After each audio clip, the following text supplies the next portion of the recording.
Identified by the Virginia Board of Elections from its voter rolls. And Fairfax County has canceled voter registrations of 985 voters and is now referring them to the Commonwealth's attorney and the Attorney General to determine if the individuals violated election laws.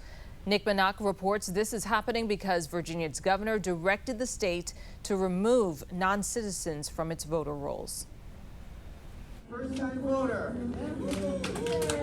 As voters head to the polls, Virginia Governor Youngkin continues his push to remove non-citizens from Virginia's voter rolls.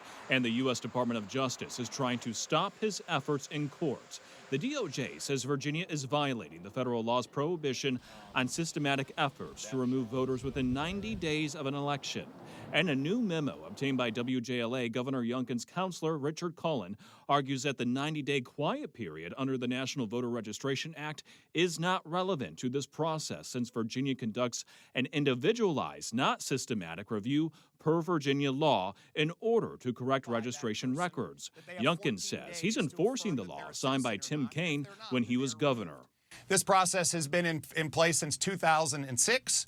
We've just had recent Democrat governors like Terry McAuliffe and Ralph Northam use this exact same process within the 90-day period. In July, I asked Senator Kaine this question. Should non-U.S. citizens be able to vote in American elections? No. Do you think they should?